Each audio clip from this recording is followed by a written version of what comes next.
Hey everybody. Here I am squinting again because every time I try to look at the screen I have to squint.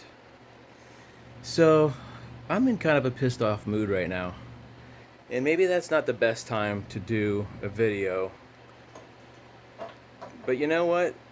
Sometimes, in order to really get your thoughts across, sometimes you have to be a little emotional. And it's an emotional time right now. I just got off work, so I'm all sweaty too. So, over the past week or so, I've been sort of interviewing people about their thoughts about what is going on as far as the protesting and the political climate. And it's not just about the George Floyd thing.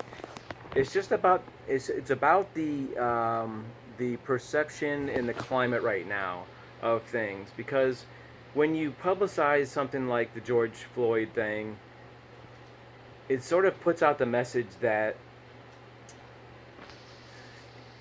that there's a lot of bad cops out there, and then when you have people speaking of the systematic racism and all this blah blah blah, which I think is a bunch of bullshit. But that's just my take on it. Hey, we all that's why we live in America, because we can all speak freely about our thoughts and our feelings. And I didn't want to make this about the George Floyd and the four cops and the arrests and all. I wanted to make this more about the hundreds of thousands of other good police that are out there right now. I've talked to a couple cops, because where I work, the cops will sit out in the parking lot, and I'll go up and I'll ask them how things are going and what's been going on with the protest. And this guy just looked downright sad and sort of uh, disillusioned, I guess. I didn't even have to really ask him how he felt. It was on his face. His face was wearing the expression. And this guy was probably about 35 years old, average Joe, no super cop, just a patrol guy. And I said, how does the deputies feel about this? And he says, it's bad for all of us. It's because of one dumb cop. I'm paraphrasing, but it was like one bad guy makes villainizes all of us. Am I saying that right? Makes a villain out of all the police. And that's the part I don't like about what's going on right now, is we're painting with a wide brush that there's all these bad cops out there. And what I'm trying to say is, I'm not saying that somebody's saying it. I'm saying it's the perception. What are kids perceiving when they watch TV and they watch four cops sit on it, or three cops sit on a guy and kill him on TV? What message does that put out to a 5-year-old? What message does it put it out to a 10-year-old? That is it the message that we don't want to talk to police because they might kill us? Is that the message that's getting out because of this one incident? Okay, so I'm not freaking stupid.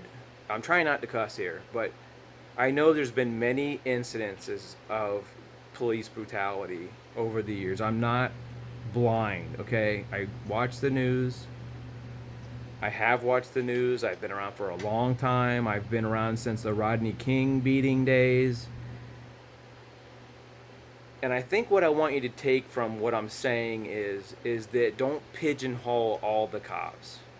I had somebody comment on YouTube, I'm afraid when we get pulled over by the police that because of what happened, that what's going to happen to me if I'm, getting pulled over. My kids are afraid. And I had one sheriff's deputy tell me that the kids are afraid of me.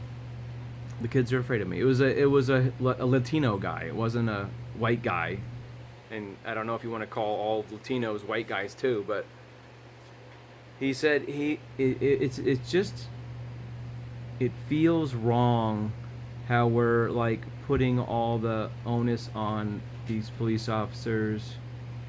And who's to say what percentage of the police are the bad cops and who are the good cops. And I also understand the flip side because I've been talking to some of my friends that are African American and getting their take on how they feel.